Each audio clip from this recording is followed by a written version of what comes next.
కర్కాటక రాశి.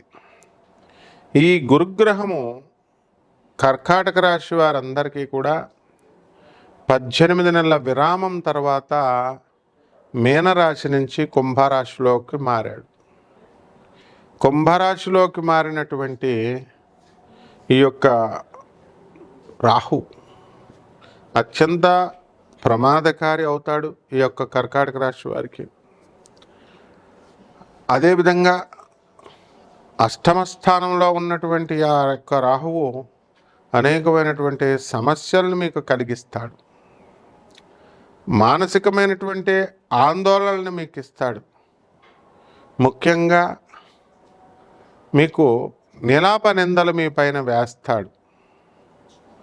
అందువలన మీకు జాయింట్ ఫ్యామిలీస్లో ఉన్నటువంటి వాళ్ళు కూడా మీరు చాలా జాగ్రత్తగా ఉండాలి. ఎంతోమంది చూడండి, ఒక కోడలు పడుకుంది, నా స్టూడెంటే ఆ అమ్మాయి. ఒక కోడలు పడుకుంటే ఆమె జస్ట్ ఇలా కళ్ళు తెరిచేసరికి మామగారు ముద్దు పెట్టబోతున్నాడంట. ముస్సలు ఆయన హడిలిపోయి ఆ రోజు నుంచి ఇది నగ్న సత్యం ఇది. కాబట్టి దీంట్లో ఇదేమి లేదు, మొహమాటం ఏమి లేదు చెప్పడానికి. అంటే రాహు అలా చేస్తాడు. సప్తమ స్థానంలోకి వచ్చినప్పుడు విధవా సంభోగం చేయిస్తాడు అని చెప్తోంది శాస్త్రం చెప్పింది చెప్పడానికి తప్పేమిటి. కాబట్టి ఇలాంటివన్నీ కూడా నిందలు పడడానికి అవకాశాలు ఉన్నాయి. కాబట్టి ఈ యొక్క చాలామంది మరుదులు వదినగారులు చాలా క్లోజ్గా మూవ్ అవుతూ ఉంటారు. అక్కడ ఏమి లేకపోయినా సరే మీ మీద నిందలు వచ్చేస్తాయి. కాబట్టి లిమిటేషన్స్ ఉండాలి. ప్రతి మనిషి కూడా లిమిటేషన్స్. ఆ రాహు ఆ లిమిట్స్ని దాటిస్తాడు.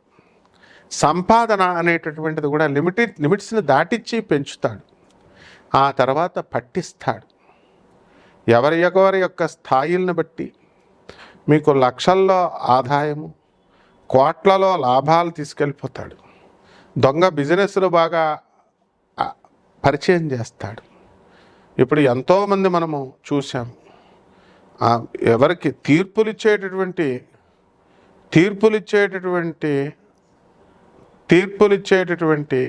ఆనరబుల్ జడ్జెస్ మనం చూసాం. మరి ఒక జడ్జి గారు ఆయన దగ్గర పనిచేస్తున్నటువంటి రికార్డ్ అసిస్టెంట్తో, ఇది శ్రీకాకుళంలో జరిగినటువంటి సంఘటన చెప్తున్నాను నేను, ఆయనకి ఎన్నో కేసెస్లో బైగామీ కేసెస్లో తీర్పిచ్చాడు. 494 బైగామీ, 495లో బైగామీ ద్వితీయ వివాహానికి పెళ్లి చేసుకుంటున్నాడని. మరి ఇవన్నీ ఉన్నాయి, అన్నీ తెలుసు. రెండో వివాహం చేసుకోవడం నేరమని. అక్కడ ఉన్నటువంటి వాళ్ళ అసిస్టెంట్తో ఆయనకున్నటువంటి అనుబంధం పెళ్లి చేసుకోమని బలవంతం చేసింది. పెళ్లి చేసుకున్నాడు, అన్నీ తెలిసి కూడా. తర్వాత జైలుకి వెళ్ళాడు. కావాల్సి మీరు క్రైమ్ రికార్డు చూసుకోవచ్చు. అలాగే మరి గాలి జనార్దన్ రెడ్డి దగ్గర 10 కోట్లు తీసుకున్నాడని చెప్పేసి ఒక జడ్జి గారిని మరి అరెస్ట్ చేయడం జరిగింది. అంత పెద్ద జడ్జీలే అరెస్ట్ అయిపోయారు. ఆఫ్టర్ ఆల్ మీరంత నాయన లా తెలిసినటువంటి వాళ్ళే. కాబట్టి ఇందులో ఈ యొక్క రాహుకి ఎవరితో కూడా సంబంధం ఉండదు. ప్రధానమంత్రులు ఉండరు, ముఖ్యమంత్రులు ఉండరు, మంత్రులు ఉండరు. అందరూ సమానమే. రాహుకి దురాశ కల్పిస్తాడు, పడగొట్టిచ్చేస్తాడు. ఎందుకు? నేను ఒక 20 సంవత్సరాల క్రితం విలాసరావు దేశ్ముఖ్ గారు ముఖ్యమంత్రిగా ఉన్నప్పుడు, ఇదే చంద్రబాబు నాయుడు గారు ముఖ్యమంత్రిగా ఉన్నప్పుడు, పివి నరసింహారావు గారు ప్రధానమంత్రిగా రిటైర్ అయ్యారు. అప్పుడు ఎస్ఎం కృష్ణకాంత్ గారిని మన ముఖ్యమంత్రిగా కర్ణాటకలో ఉన్నారు. విలాసరావు దేశ్ముఖ్ గారు మీకు చక్కగా మహారాష్ట్ర గవర్నమెంట్ నుంచి వచ్చారు. అదేవిధంగా ఈ యొక్క చంద్రబాబు నాయుడు గారు 3 రాష్ట్రాలు, తర్వాత సుమన్ కృష్ణకాంత్ గారు వచ్చారు, వైస్ ప్రెసిడెంట్ కృష్ణకాంత్ గారు కూడా వచ్చారు. ఇంతమంది సమావేశం కొన్ని 2 స్వాతంత్ర సమరయోధుల పుస్తకాలు రాస్తే రవీంద్ర భారతిలో జరిగింది ఇది, ఈ ఫంక్షన్. మరి పివి నరసింహారావు గారు మా గురువు గారు అవడం, అక్కడ కేశవులు గారు మంత్రి గారు, ఫార్మర్ మినిస్టర్ కేశవులు, వీళ్ళంతా కూడా నన్ను తీసుకెళ్ళడం రామానంద తీర్థాలు. అక్కడ వీళ్ళందరికీ ఏదో సరదాగా జాతకాలు చెప్పని చెప్పి నవ్వుతూ సరదాగా చెప్తే, విలాసరావు దేశ్ముఖ్ గారికి మీకు పదవీ గండం ఉందండి అని చెప్పాను నేను. చెప్పిన వెంటనే అప్పుడు వాళ్ళంతా కూడా ఏమిటో అలా చెప్తావు, ఏదో సరదాగా చెప్పమంటే అని అన్నారు. కానీ ఒక నెల తర్వాత నాకు గవర్నమెంట్ ఆఫ్ మహారాష్ట్ర నుంచి వాళ్ళకి ఫోన్లు వస్తే మళ్ళీ నన్నే పిలిచి అడిగితే అప్పుడు సుశీల్ కుమార్ షిండేకి ఇచ్చారు.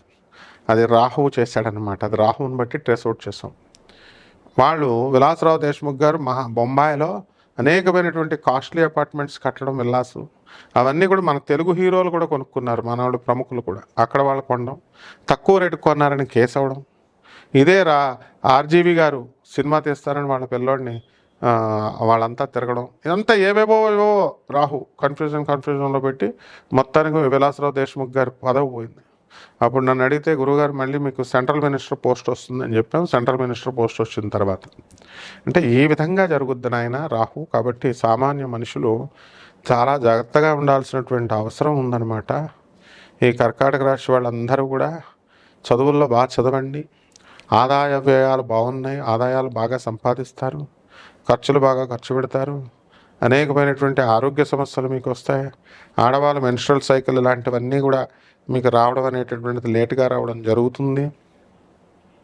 అదేవిధంగా ఈ యొక్క కర్కాటక రాశి వారికి మరి మే 14 వరకు కూడా లాభంలో ఉన్నటువంటి గురుడు అనేకమైనటువంటి విద్యల్లో మీకు ముందంజ తీసుకెళ్తాడు. లాభాలు, డబ్బులు, ఆర్థిక పరంగా మిమ్మల్ని ఇంప్రూవ్ చేస్తాడు. ఆ తర్వాత ఈ యొక్క కర్కాటక రాశి వారి గురుడు మిథున రాశిలోకి రావడం ద్వారా మే 14 తర్వాత కారాగృహ యోగము, ఈ యొక్క పోలీస్ స్టేషన్లు ఇలాంటివన్నీ కూడా ఈ కర్కాటక రాశి వాళ్ళకి ఉన్నాయి. కాబట్టి అందరూ వెళ్ళరు, అక్కడక్కడ వెళ్తారు. కాబట్టి దీంట్లో మీరు చాలా జాగ్రత్తగా అక్టోబర్ 18 వరకు ఉండాలా. అక్టోబర్ 18 నుంచి మరి ఈ యొక్క డిసెంబర్ 5వ తేదీ వరకు ప్రాబ్లం ఉండదు. ఇలాంటి అనేకమైనటువంటి అంశాలు ఉంటాయి. ప్రధానమంత్రులు, రాష్ట్రపతులు, ఆ తర్వాత మా గురువుగారి దగ్గరికి శంకర దయాళ శర్మ గారు వీళ్ళంతా వచ్చేవారు. మేము చిన్ననాటి నుంచి మేము అటువంటి వాళ్ళతో మేము ఉన్నాం, చూసాం. కాబట్టి చాలా అనుభవంతో మీకు ఇవన్నీ చెబుతున్నాము. I will blend the modern science with the ancient astrology. We will take several factors, the velocities of all the planets. When you have taken the birth and again the present velocities also, the present day velocities also. There are several factors which you are ignorant. అందువలన ఏదో 4 జ్యోతిష్యం మొక్కలు వచ్చేసి శని 3వ ఇంట్లో ఉన్నాడు, గురుడు 4వ ఇంట్లో ఉంటాడు, మేమేమండి నాది ఈ రాశి అండి ఆ రాశి అండి అని డౌట్ల కోసం మాకు చేస్తూ ఉంటారు. అవన్నీ అలా కాకుండా సీరియస్గా తీసుకోండి అయినా. మీ జీవితాలు నవ్వుల పాలు చేసుకోకండి. అదేవిధంగా మీరందరూ కూడా మేము నాన్ కమర్షియల్ బేసిస్తో ఈ జాతకాలు చెప్పడం అనేటటువంటిది జరుగుతుంది. కాబట్టి మీరు ఇవి రాశి ఫలితాలు, వ్యక్తిగత జాతకాల కోసం మీరు మమ్మల్ని సంప్రదించవచ్చు. పరిహారాలు ఎందుకంటే మేము ఆ హోమం చేసామండి, ఈ హోమం చేసామండి, మాకు రిజల్ట్ రాలేదండి అని అడుగుతారు. మీకు సరైనటువంటి వ్యక్తుల చేత చేయించుకోవాలి. మీ ఇష్టం వచ్చిన వ్యక్తుల చేత చేయించుకుని మీరు రాకపోతే దానికి శాస్త్రం బాధ్యత వహించదు. రావణ బ్రహ్మ హోమాలు యాగాలు చేశాడు, దశరథుడు హోమాలు యాగాలు చేశాడు. ఎందుకు చేస్తారండి ఇవన్నీ కూడా? కాబట్టి మీకు చక్కగా ఈ యొక్క కర్కాటక రాశి వారికి రాహు జపం చేసుకోండి, రాహు స్తోత్రాలు చదువుకోండి. రాహు కిలోంపావు మినుముల్ని, ఆవు పేడ రంగు ఉన్నటువంటి వస్తువులనిచ్చి పేద ప్రజలకు దానం చేసుకోండి. దశమహావిద్యల్లో ఒకటైనటువంటి మీ యొక్క బగలాముఖి అమ్మవారి యొక్క హోమాన్ని చేసుకోండి. అదేవిధంగా రావి చెట్టు చుట్టూ ప్రదక్షిణాలు చేసుకోండి. బ్రహ్మాండంగా మీకు ఈ సంవత్సరం అంతా కూడా ఉంటుంది. శుభమస్తు.